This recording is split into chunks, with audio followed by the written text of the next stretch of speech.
Hey, Chicago, what do you say? It's the CHGO Cubs Podcast. It is October 30th. It is still warm in Chicago, and it is windy. Let me tell you, driving here today, I thought my car was going to blow off the highway. Crazy. Brother, I was going down the bike lane. Did you scooter it today?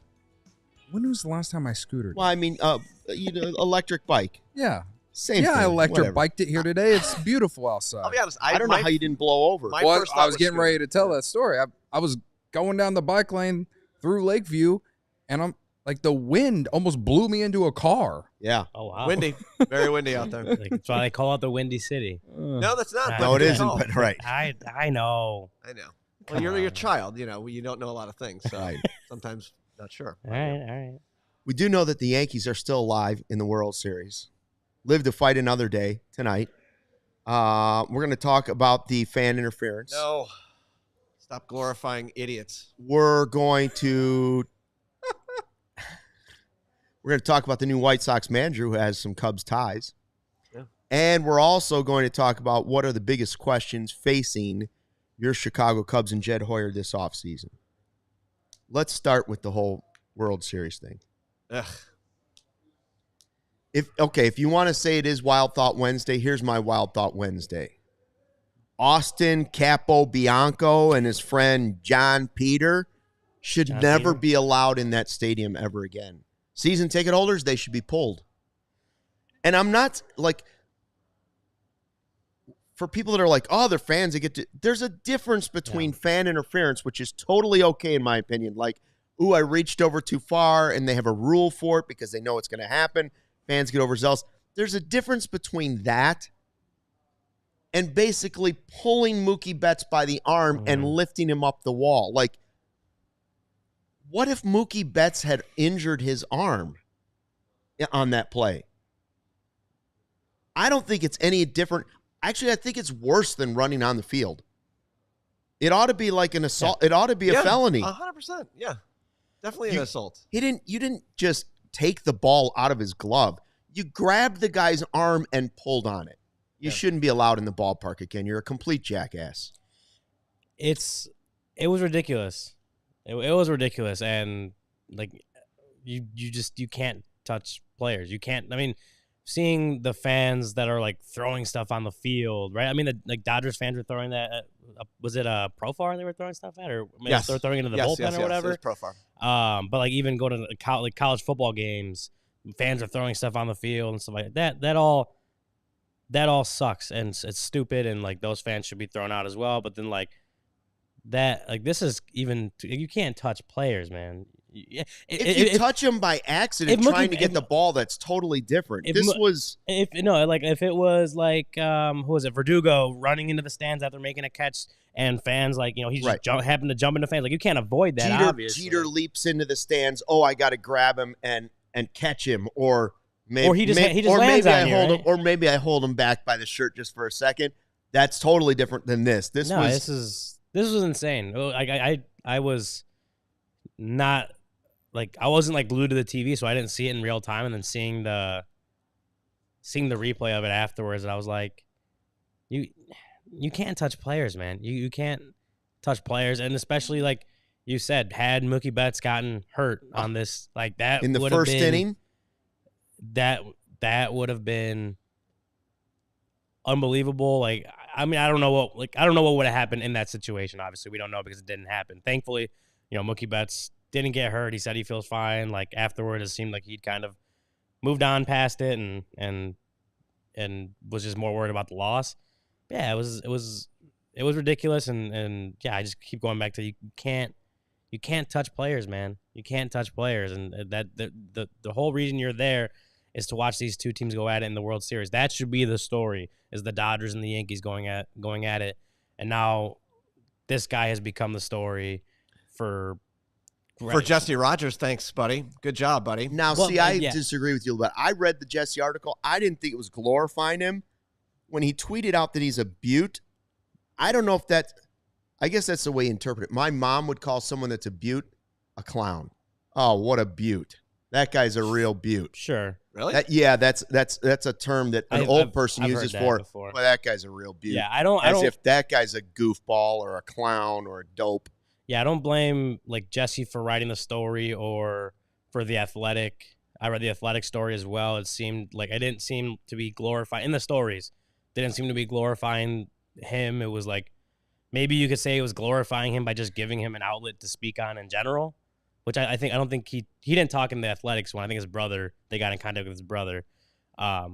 Maybe if you want to say that's glorifying it by giving him an outlet to talk about it in general, okay, I could see that side of the argument. I don't think writing these stories was the wrong thing to do because it's a story. Like, just you're a journalist, you're a reporter. The story it's a he big wrote story. was factual. Cody, Yeah. you're the resident fan. Like how do you feel about it? Like if that ball happens in a World Series, this guy's quote in Jesse's article, the guy that grabbed the ball out of the glove, not the one that grabbed the other arm, was like, we talk about it all the time. We're gonna play D. We're gonna play D. That's what we're gonna do. We're gonna D up. All right. Would you D up? What did he say? If it's in our area, we're going to D up was the quote. Yeah. I'll just say this. If Mookie Betts would have got hurt, I would not, and the rest of the internet mostly, would not have reacted the way that everyone did when it first happened. Because when it first happened, it turned into a giant meme. Then Jesse Rogers writes the article, The Athletic writes the article, and then people are mad about it, okay?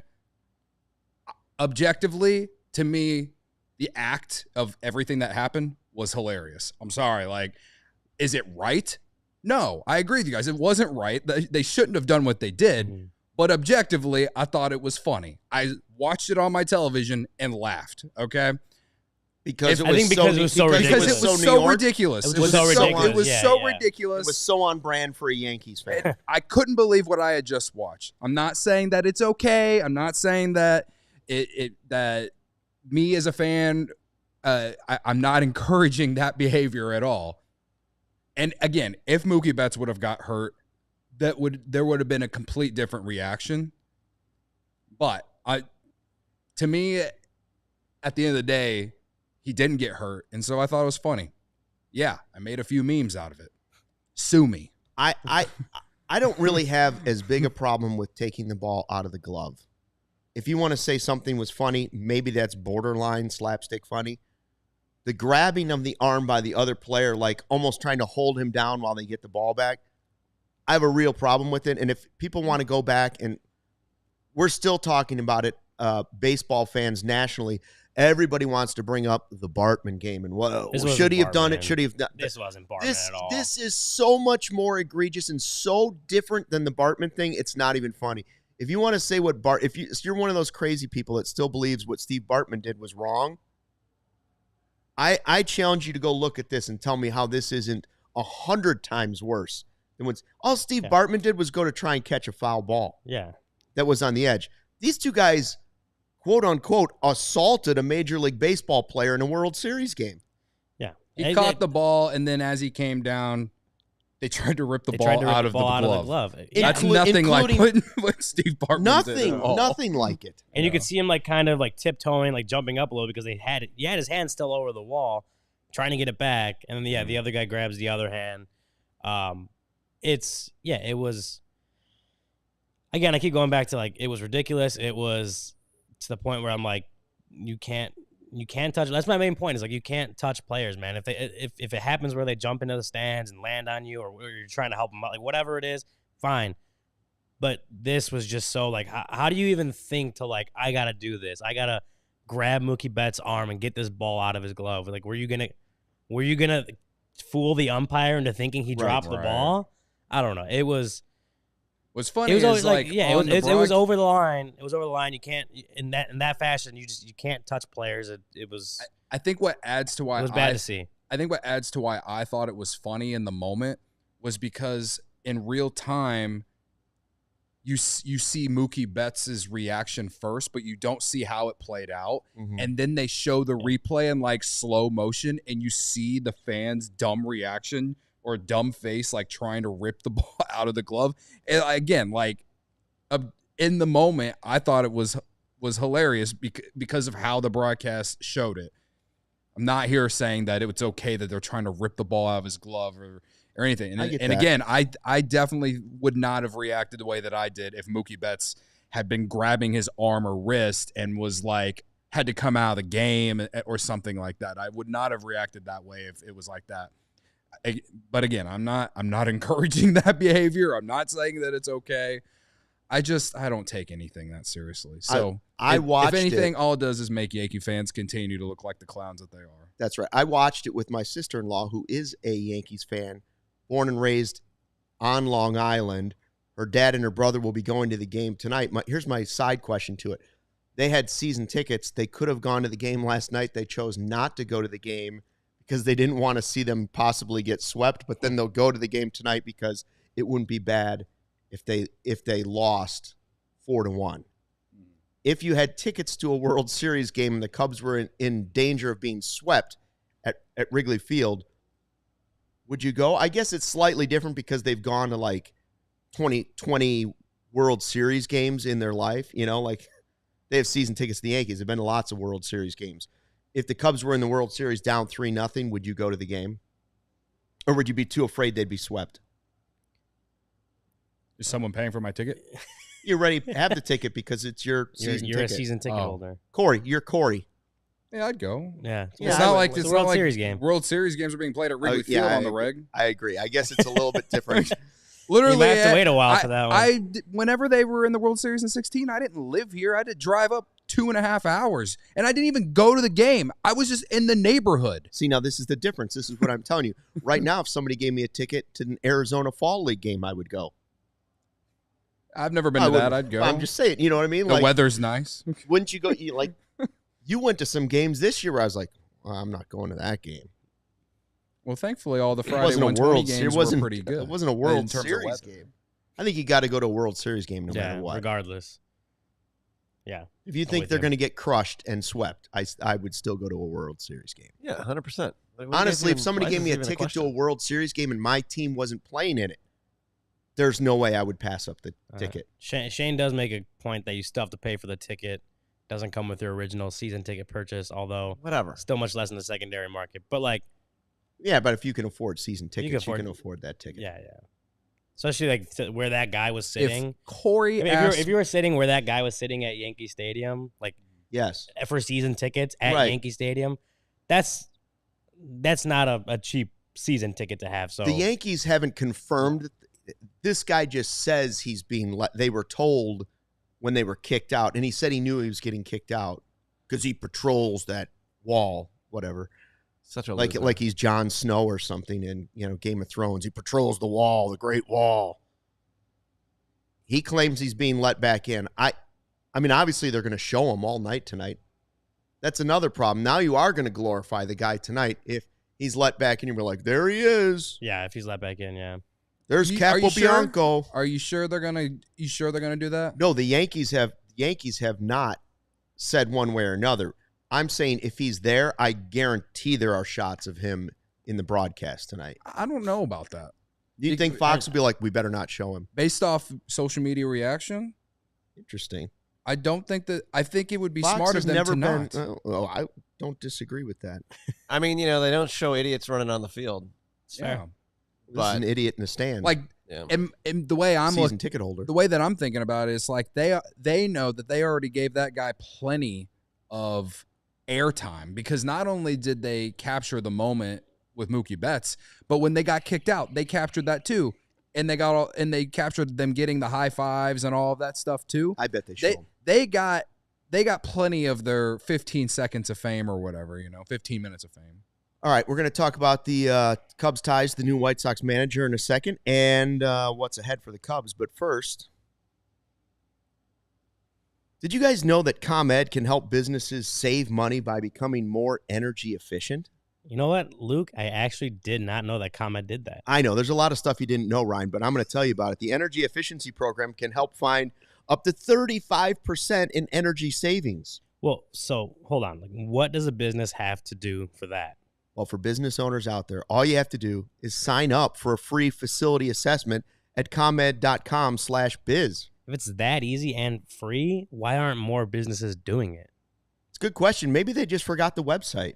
Maybe, comed.com/biz, comed.com/biz, comed. That ought to do it. Terms and conditions apply. Offers are subject to change. Actual savings will vary by customers' energy usage and rate. The ComEd Energy Efficiency Program is funded in compliance with our state law. Luke, let me tell you about Empire Today, because with Empire Today, you get shop-at-home convenience, the right product for your need, quick and professional installation, and a low price guarantee. Empire Today is the best place to get new flooring, so of course they have copycats, but Empire can't be beaten on quality, service, and speed, so competitors advertise low-quality products that Empire simply won't carry. Empire won't promise the lowest prices because anyone who does that is putting flooring in your home that they wouldn't put in theirs. They keep shopping for floors simple with a curated product selection. Empire's philosophy is to help you find what you need, not overwhelm you with thousands of choices and substitutes. What they leave out of their selection is as important as what they put in, and Empire's product team exhaustively combs through thousands of product samples each year to find the perfect styles. Their virtual floor designer is a great way to see how new floors will look in any space. It's easy to snap a picture and instantly see how new floors will look in your room. Shopping for floors at a big box store can be frustrating. You might talk to someone today who was working in plumbing yesterday. Flooring is all Empire Today does. They live and breathe flooring, so you can be confident you're getting honest, upfront advice. They service their own warranties, so if an issue does arise, just call Empire. They service the warranties themselves, and you won't have to track down a manufacturer's phone number. So schedule a free in-home estimate today. All listeners can receive a $350 off discount when they use the promo code CHGO. Restrictions apply. See empiretoday.com/CHGO for details. 588. So were a lot of people mad at me in the chat for my take on the? I didn't notice the chat. It looks really. well. I have Ghost says lifetime bans for every I don't Major League disagree. Baseball stadium. I think I'm just saying I wouldn't let them into Game 5. I don't at think the very they should, least. I don't think they should be allowed back in the Yankee Stadium ever again. I was just being honest about my. I'm okay with that. Reaction. I think the Yankees That's wouldn't all go I that was far saying. because he's a season ticket holder, but I think you could ban him. You could say, "Hey, man, you're not going to Game 5." Yeah, but I'm sure they could find someone else looking for. You can give your tickets Yankees away to seats. somebody. Yeah, I don't think you can give your tickets. You can sell your tickets, anything, whatever you want, but you're not going to sit. Yeah, but I'm in sure those they're. two seats. I'm sure they won't have trouble finding someone to take the season tickets next season if they did ban him from Yankee Stadium. Yeah, Yeah, I guess I just don't know It's how the long Yankees. he's been a season ticket holder. Yeah. Guy's Who cares? He's 38. he's an idiot. What if it's like 3 generations? So of- what? Yeah. Well, his grandfather's rolling You over. know what his my grandson. biggest fear is? Cody's like suggesting that it's possible that they wouldn't show him on Fox if he's there. And my biggest fear is not just that they would show him, it's that they would send Tom Ferducci or somebody out there to interview this goofball during the game. Like, well, tell us what was going through your mind in the game yesterday. And then they're cutting away to Mookie Betts and they're cutting back to Copa Bianco. I just don't think Fox is that stupid. I don't know. That's a pretty. If stupid they do network. it, then it's to me it's a bad look. And I would feel bad for like if they did make Tom Verducci go out there and do that because I'm sure he doesn't. Oh, want I to would. do it. I mean, if you're the sideline guy, you have to almost refuse. Right. But I just he's getting don't- paid big bucks to do whatever they tell him to do. So. Yeah, but Because and the only reason I feel like they wouldn't is it's not like the play had a big factor in the result of the game. Like That's not someone point. in the You chat, cannot somy grab a player's arm. I- It's I- crazy. I- well, Right. and that's why, like, to And Cody's pull it. question, like, I understand why you laugh, like, at how ridiculous it was in the moment. Like, I see why you did that, but like when you get past the moment, you're like, yeah, you can't freaking do that. No, I Yeah, agree. I think that's where we're at. Yeah.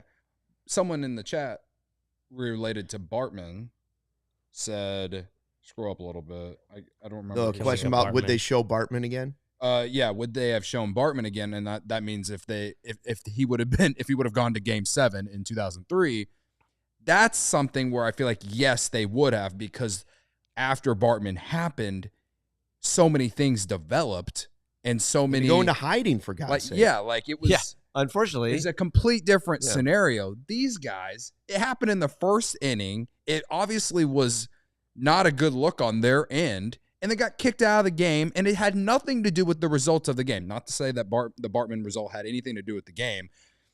You know, idiot fans will say that it did, but at the same time, it didn't. Alex Gonzalez, the air is the reason they lost that game. Dusty, but et cetera, et cetera. Like that's all I'm saying is guys like booked plane tickets. These fans, no one will remember these fans in a week. So I just don't feel like I don't feel like the story is big enough that they would. I don't know. That Fox would be like, oh, if we put these guys on TV again, it will generate ratings or whatever. I just think it's going to generate a negative reaction from people. I mean, if they're here for generating a negative reaction, I guess. Copes and Johnny Bianco or whatever their names are, they patrol the wall. A Jay said in the chat, if they get kicked out, who's going to patrol the wall? It's a good point. Keep the White Walkers away. What are you going to do?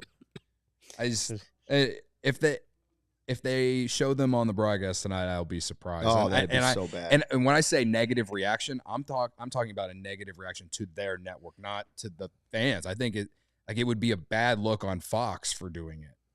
If you want something funny from the broadcast that I actually thought was well done by Fox last night, it was the interview afterwards where they had the shot, and they showed this during the game after he hit the grand slam. Volpe, they showed him at the 2009 parade as a Yankees fan, right? That was a cool photo that they have. And then he's on the postgame show, and he's talking and he's answering questions from Jeter and A-Rod's there and Big Papi. But he basically admits, like, you know, my whole life, I just wanted to be Jeter. You know, he's talking about Jeter, and Jeter sitting there. So they start taking cell phone pictures for this guy of pictures of him, Volpe, with Derek Jeter after the interview, right? A cameraman takes a picture, someone else takes it. It's a nice moment. You're like, wow, for this kid growing up, not only is that the greatest moment of his professional career, but then afterwards, his hero, he's taking pictures with him. My favorite part was that he didn't say anything about A-Rod, and he starts walking by A-Rod, and A-Rod's like, hey, let me shake your hand on the way out.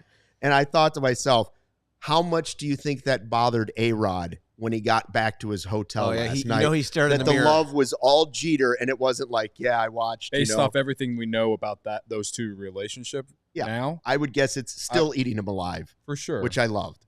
He had to stare in the mirror for at least 20 minutes. My next thing related to the actual game from last night is who was in the dugout, who's most likely in the Yankees dugout acting as Kevin Millar did in 2004 for the Red Sox, saying, don't let us get one. One Anthony Rizzo, I would believe. Maybe. You? Yeah. Maybe Anthony Rizzo. He's part of a big comeback in 2016. Well, what when happened the Cubs then? won the World Series. Oh, right. Yeah. Did you tweet last night, bring Riz back? Well, the New York Post put out an article saying with the title, Anthony Rizzo savoring what's left of his Yankees career or something like that.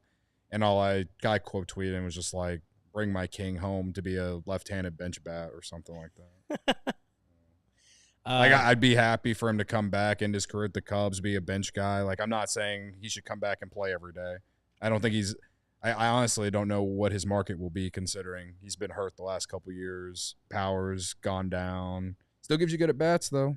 Has a lot of experience. Yeah, good defensively. Good veteran presence in the locker room, probably. I'm not against him coming and being like a part-time player. It's better than having Hosmer on your team. Yeah.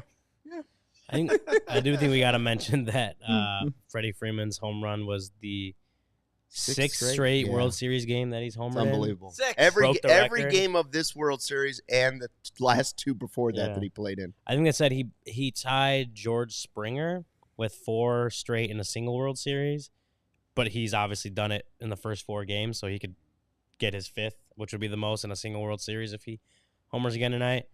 Dude, like, we've said it obviously the last couple shows because Freddie Freeman keeps homering, but like what he's doing is awesome. A little hobbled Freddie Freeman, 34, 35 we said yesterday, and the dude just keeps hitting home runs. And like it didn't lead to a win yesterday, but as soon as he hit that home run until the grand slam by Volpe, like when Freddie Freeman hit that home run and they had that lead for a few innings, you were like, Freddie Freeman is going to lead them to a World Series win, a World Series sweep by homering again? Yeah. If I had to vote right now and, like, let's just say the rest of the Yankees, let's say somehow the Yankees came back and won the World Series, right? Mm-hmm. And it was a different hero in each game. I would and Freeman kept hitting first inning home runs. Right now, if that trend continued, I'd almost consider voting for the guy on the losing team for MVP. Dude. That's how incredible it is what he's doing, right? Like, if the Yankees just had random people step up in each game, Volpe in one, and then they got a good pitching performance tonight, and then the next game it was Soto hit a random home run, and then Rizzo won the next game. Damn right. And Freddie Freeman just keeps homering. And Freddie Freeman keeps homering the first inning. I think I'd give it to Freddie Freeman. Well, you know, I made 6 trips to the fridge yesterday, so suck it. What? What are you talking about? He hit 6 straight World Series games with a homer. So you want credit for going to the fridge 6 straight times? Yeah, six times yesterday. What were you getting? Well, Blue Moon, obviously. He was washing down the donuts from the morning. No, it's very obviously very impressive. I'm trying to compare myself. Right.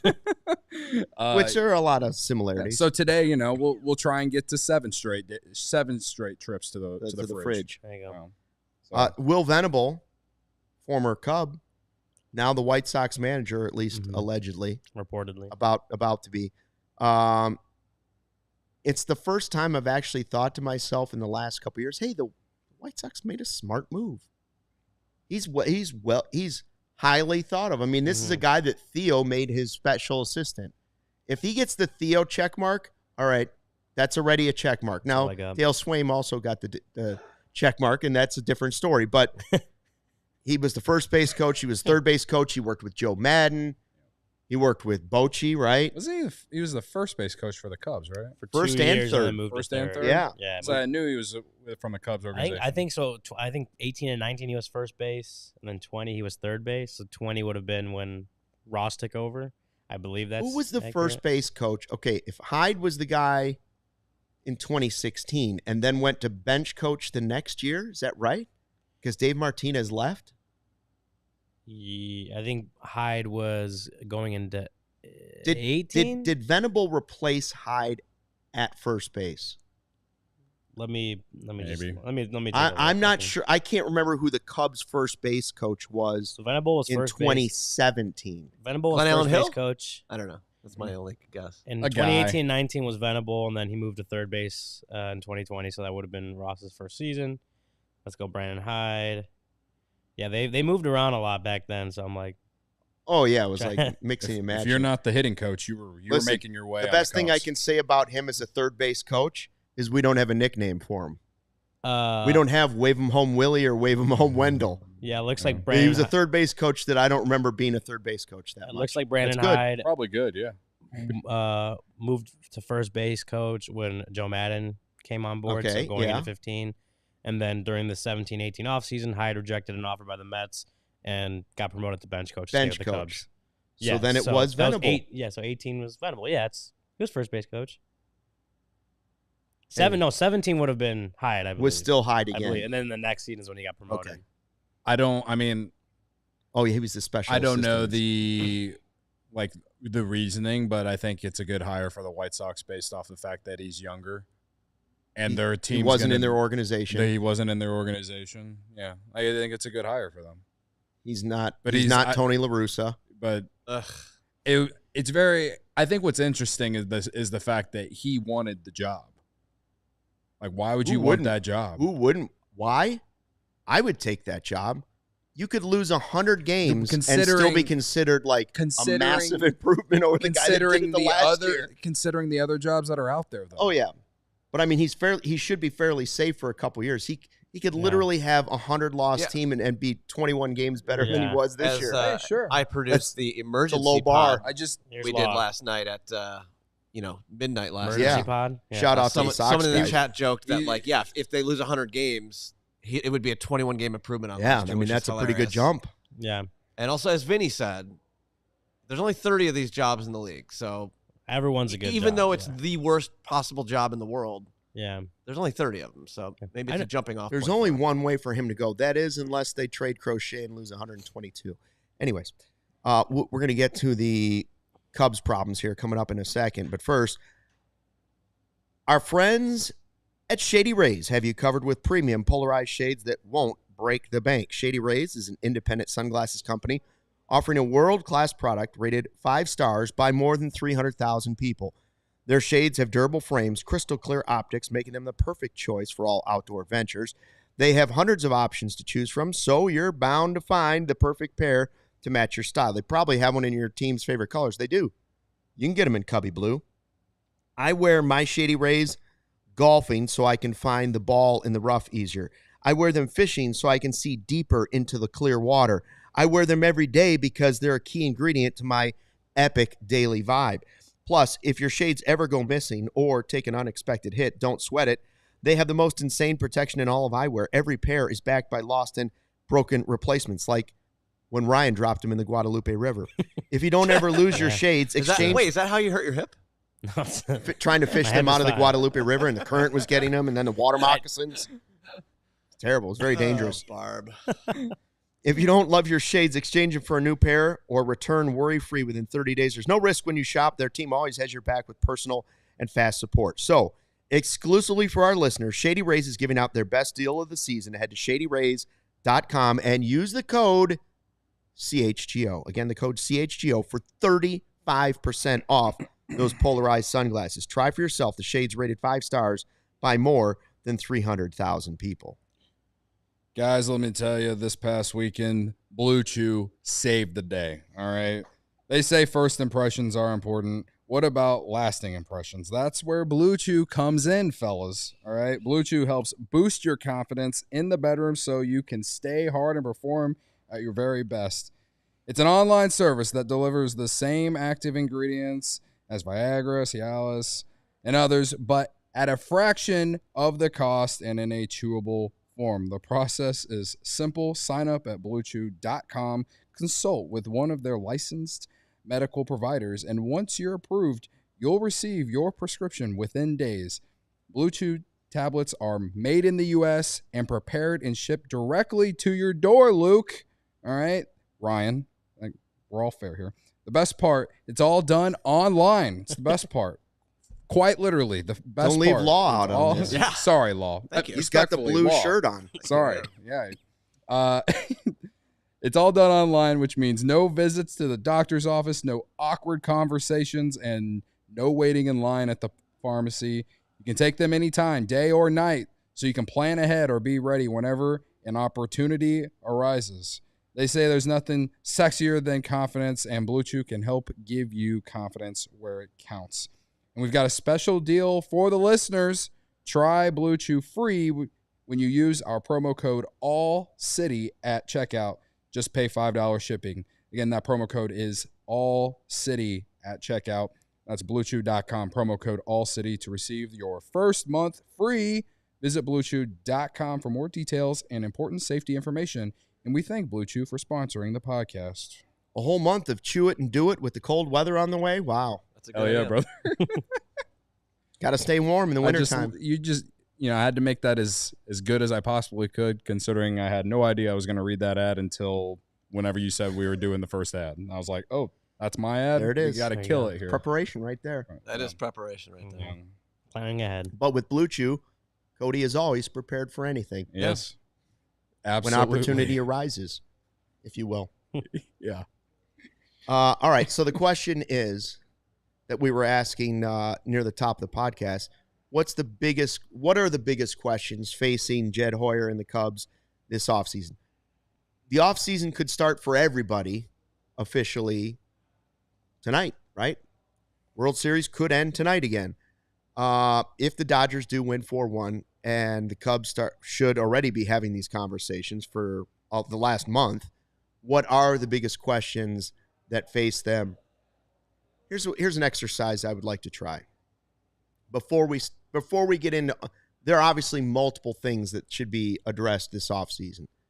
I want to go 1, 2, 3. And on 3, once we say 3, I want each of us to shout out what we think the biggest offseason question is. Okay? And I want the chat to try and type in the same thing in the live YouTube chat. When I get to 3, I want to see a list of things. What's the number one offseason question for Jed Hoyer and the Chicago Cubs? Oof. Okay? Think about it. Oh, gosh. Take a second for yourself. Get ready to do this in the live YouTube chat. Godfather, I have an idea. I think where Godfather's going to go, but I'm not totally sure. Yeah, I know where Godfather's going. Near in fear. That's not a question. All right, you ready? 1. Wait, hold on. So what's the biggest question? What's the biggest need? What's the biggest thing they have to answer this offseason? Okay, I got it. 1, 2, 3. Right field. How do you find a Will they spend superstar? money? They're all valid. But I like mine. How are you going to find a superstar? Yeah. They got a lot of questions. We'll go through all of them. I think you said one thing, so I said one word. What'd you say? I said prospects. Prospects. Like which prospects are you going to trade? Like that's my thing. That's your. How are they going to handle the prospects? Yeah. You're saying. Okay. Again, Hoyer I said fired. one. I said one word. Yeah. I said right field because Kevin, where will Jed be working in 25 is the biggest question in the offseason. Unfortunately, at 1060 West Side. For me personally, I know we'll go through all of them. And I would say I bet we could come up with 5 big questions that the Cubs face this offseason. Mm-hmm. To me, the number one question in the offseason is how are you going to find a superstar for this team? How are you going to add a superstar to this Cubs roster? Because we've talked about it for 2 years now. Lots of good players. We just gave out a month's worth of grades. There was an F. There were a couple Ds for positions. Some position groups got Ds and Fs. But there were a lot of players that we, even though the season didn't go well, individually got like Bs and Cs. Mm-hmm. Some got a couple guys got A's. I gave 1 A. What's missing? The superstar. I gave 2. Did I give 2? Yeah, Hap and Shota. Oh yeah, Shota. Yeah. We all gave Shota an A. Yeah. Who are the just think of the World Series right now, right? Think of the players that you could list right now in these final 2 teams that are bigger superstars than anybody on the Cubs roster. Okay? Soto, for sure. Ohtani, for sure. Mookie Betts, for sure. Aaron Judge. Judge, for sure. Freddie Freeman. Absolutely bigger than any player on the Cubs right now. Giancarlo Stanton. Giancarlo Stanton might be bigger than any Cubs player Definitely right getting now. paid more than anyone. What about Garrett Cole? Actually, maybe not. Yeah. Garrett Cole, Probably. bigger star than anybody on either team. Do the Dodgers, they just do bullpen games now, or do they actually have starters still? They still have They had to Clayton do bullpen Kershaw. games. Now, Oh, yeah. I wouldn't say he's at that level right now. Not He's not anymore. as good as Justin Steele is, but could you say he's a bigger superstar? I guess. It's a minimum. It's a minimum of 7 guys. Yamamoto.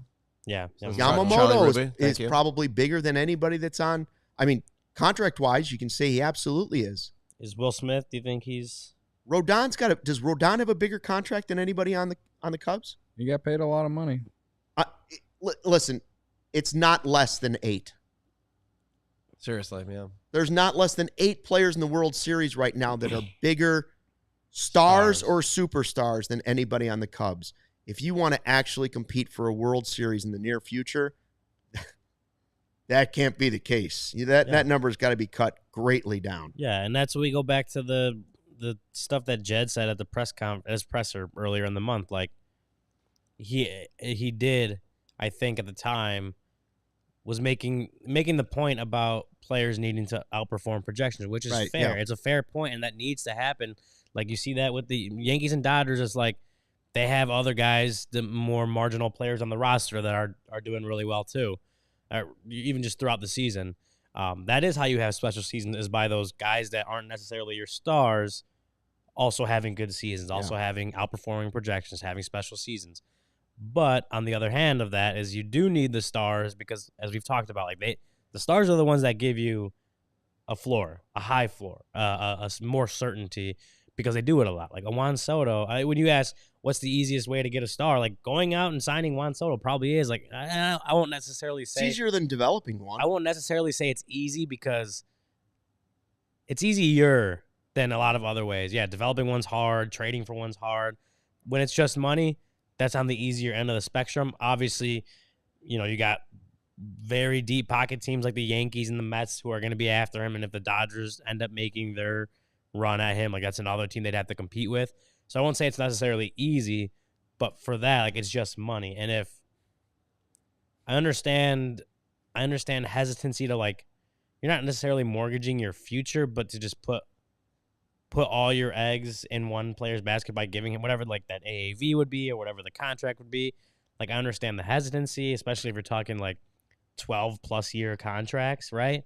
But in my mind, it's like if I'm running the Cubs and I'm going to tie my time as president of baseball operations to one guy and give him the keys to the franchise, like it's Juan Soto. Like he's 26 years old, arguably the best hitter on the planet.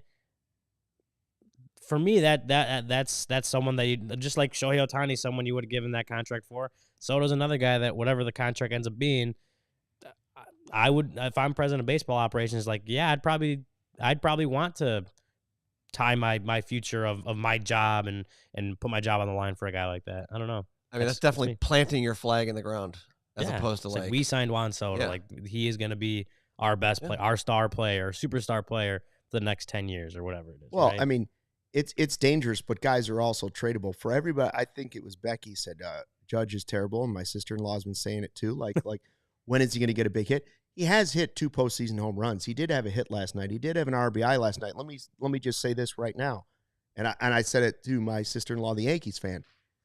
For all the Yankees fans that are mad at Aaron Judge, if you would like to give me the 280 for 7 years that's left on his contract, sign me up. 7 years for 280, that's what's left of that deal. The deals sound terrible when you first sign them because you're talking about absurd amounts of money. But that's what these guys are worth to these teams that are worth billions and billions of dollars. It's not absurd. The guy is still tradable if you wanted to trade him. If you want to dump that $280 million that's left on Aaron Judge's deal, call Jed Hoyer. I hope he's listening because I would take that superstar. I would take Aaron Judge for 280 right now, for 300. In a heartbeat, I would. Yeah. You can't. Yeah. It's a World Series. They played 4 games. Has he had a great 4 games? No. But okay, that's baseball. Did you forget the 59 home runs or whatever he hit during the regular season? Yeah.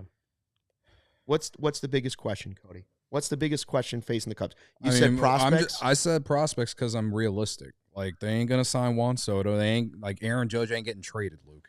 All right? Like, it's Wild Thought Wednesday. Let me dream. There's all these angry Yankee fans that are going to You don't let me dream in the season. Anytime I try to have some optimism, you're like, squirt bottle. I okay? do. I want to squirt bottle you. So I need to get the squirt bottle and squirt you a little bit, brother. All right?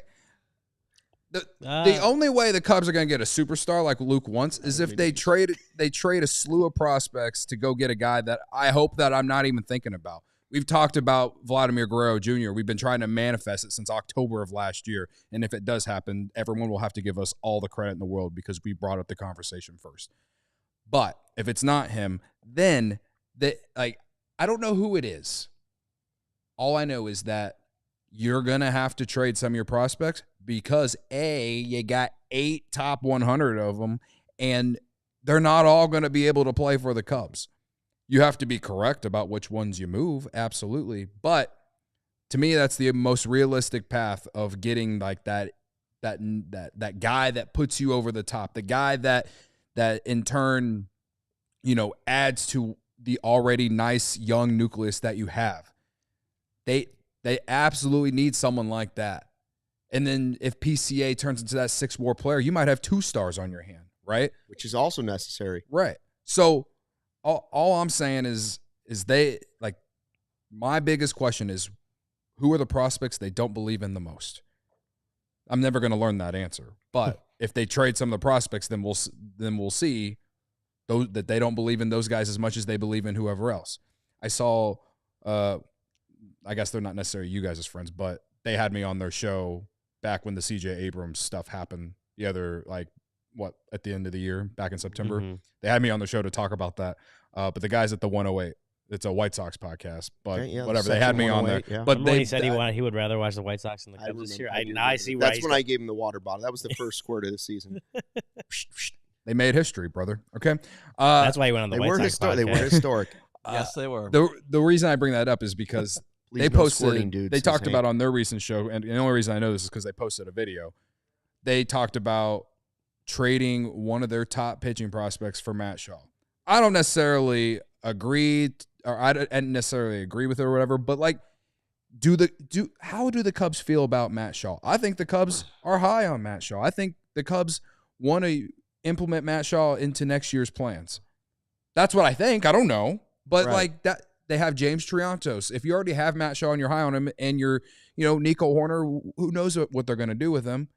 But if Nico Horner is here next year, there's I don't see a scenario where Matt Shaw and James Triantos are going to be on part of the plan. One of them could be, but I don't see how both of them are. Then you have all these outfield guys.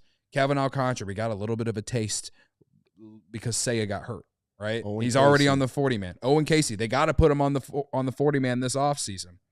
The people been saying for 2 years that the guy has the most raw power of anyone in the system. You got him for Yu Darvish. We've been waiting for years to see what this guy can do, considering the rest of them that they got back for Darvish haven't panned into anything. I could keep going. Cade Horton, we should have seen him this year, but injuries. He had Tommy John surgery in college, and he came back, had some moments and led to him being a first-round pick, but he's gotten hurt with the Cubs, right? Like, I don't think the Cubs are doing this, or feel this, but could they move him while his value is still high, if they're fearful of the injury history? I don't know. Like, they have a lot of prospects that I love and I want to see have success with the Cubs, but they also have so many that it's just real. Not feasible. It's not going to happen. It's just not possible that all of them are going to be able to be used with the Cubs. And so not only do you have to be correct on which ones you move, and that's something that we'll never know. Like, we won't know right away. It's something that we can look back in 5 years and say, oh, they got this wrong, whatever. But, like, they just have this is why you build your farm system to where it is now, to either help build your major league team, but also help go and get assets too. And this, like, that, it is the only thing that's giving me any sort of optimism this offseason is the fact that your farm system is where it's at. It's the only thing.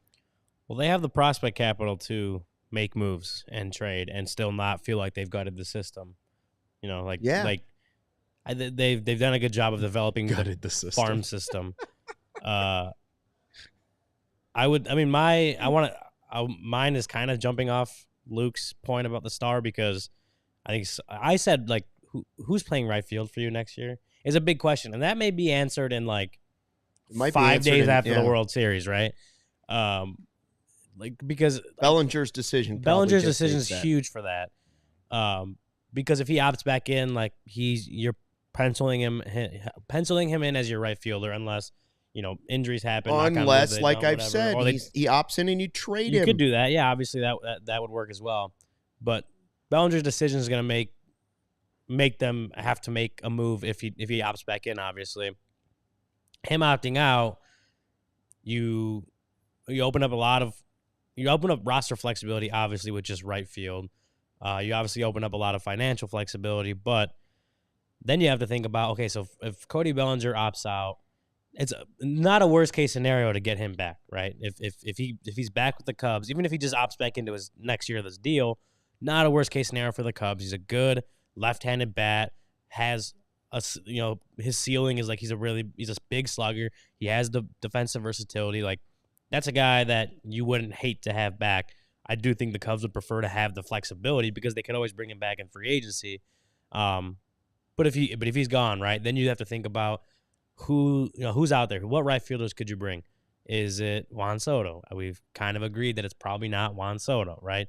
Is it someone like Teoscar Hernandez? I was kind of looking at his numbers earlier.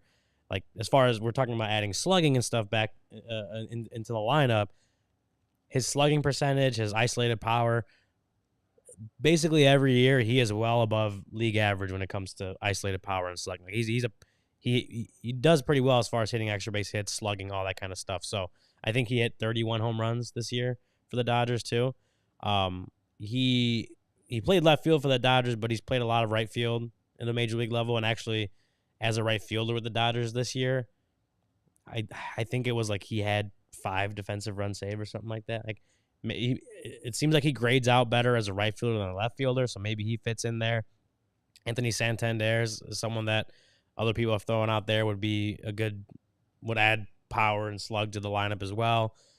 And then you start going to what if they go, obviously, like, I still feel like if right field opens up, they do need to add someone there. Mm-hmm. If they decide to go in-house, like, do you move Seiya Suzuki back out to right field, right? Instead of just DHing him full-time as you did the last month and a half of the season. Do you keep DHing Seiya Suzuki and move Mike Tauchman out to right field, right? Do you bring up Owen Casey on opening day and give him the shot at right field, or Kelvin Alcantara? I think those are on the... Again, if right field has opened up because Cody Bellinger's opted out. Those are all on the table. I think those are all on the table. I think those last few options I just named are more on like the end of like this shouldn't happen. That's not how right field should shake out to start next season. But they are options. And so, as I've said, like it all depends on what Cody Bellinger does and whether he opts out of his contract or not. But that's a pretty big, while we're sitting here today on October 30th, still a World Series game at least to play. That's a big question on my mind, is like, who's going to be playing right field, and how is that going to be addressed this offseason? Yeah, a lot of questions, man. I have a question for our prospect guy, which tease could be tomorrow's podcast. Like you mentioned, 8 guys that are top 100 prospects for the Cubs, right? What percentage of top 100 prospects each year end up being stars? You know what I mean? Like, you're going to get some good, you'll have some guys that come up like, okay, PCA's come up. He was a top 100 guy. Brendan Davis has flamed out with injuries. Braylon Marquez flamed out with injuries. What percentage of guys that are at one point in their career, Patrick Wisdom was a top 100 prospect. Mm-hmm. Like, what guys not end up making the major leagues?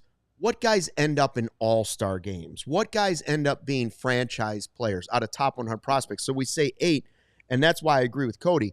You can look at it and say, well, the best way to be a long-term success like they're asking for is for a lot of these prospects to come up and do well, because then you save money and then you can spend on other guys that are further into their career.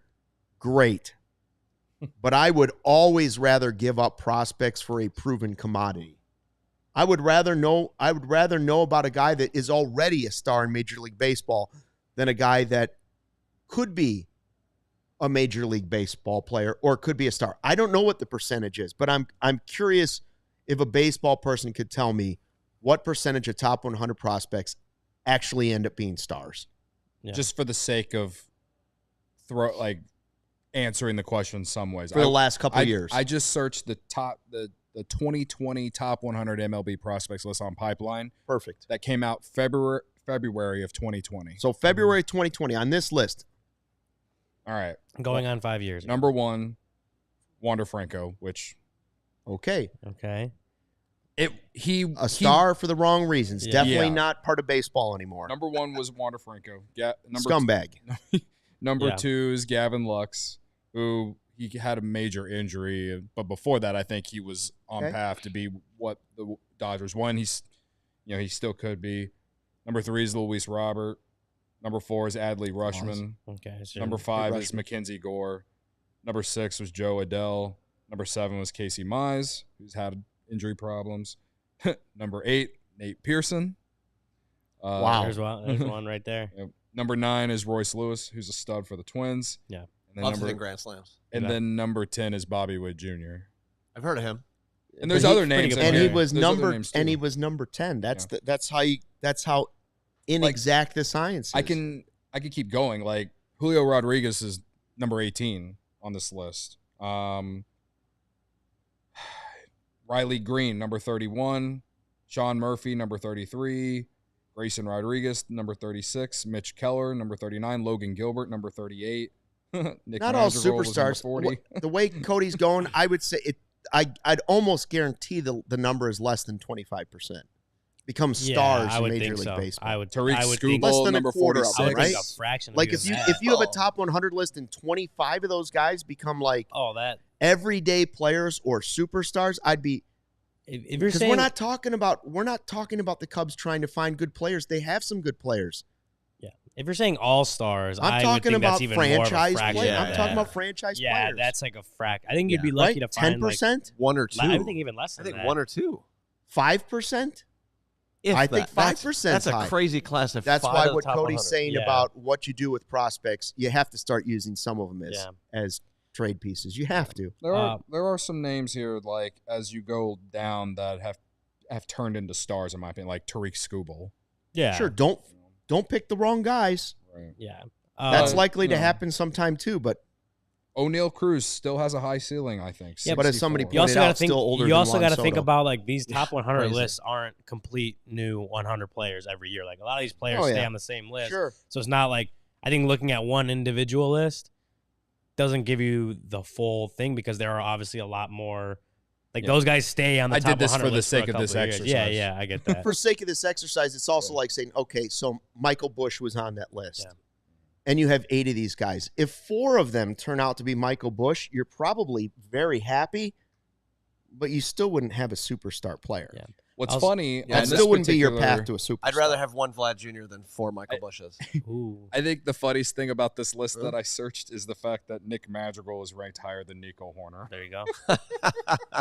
Also, I say back they're to both on the list. They're both on the list. Yeah. Back to my Nick Madrigal didn't quite make it to the superstar status. Yeah. Back to my question real quick before we leave. There was obviously I left a big gap in between like the Soto, Teoscar Hernandez, and like Tauchman, Owen Casey. Like there are other moves that Cubs can make to fill in that position as well.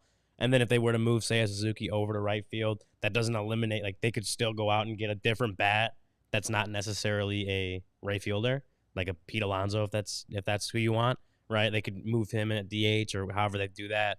So that doesn't eliminate that possibility. I just want to throw that out there because it's the question is about right field for me and who's playing there, but there's ways to maneuver it to be able to address other positions as well, in my opinion. And I mean, there's the other obvious question. It's like closer. What another question is, who's going to be the starter? Do you need a frontline starter? Is third base really solved? How do you address catcher? I mean, I bet you can come up with 10 big questions that face the team this offseason, but we don't have all that time, you know. We have a whole off season. This seems like that's right. We'll do one. Maybe we'll do one a show. Yeah. What's the next big question? We still have 2 months until Jed actually does something based off history. I'm looking forward to the minor league contracts that are signed in December. Can't wait. The next big story we'll have will be Belly's decision. Yeah. That should. I would guess that will be the first big news of the Cubs offseason when it eventually does come down. I think at the Athletic, Sahadev Sharma has been hinting that he believes that Bellinger is going to opt out. That's what I've been saying. I think, and I know that you've been I think we all sort of think that's the most likely.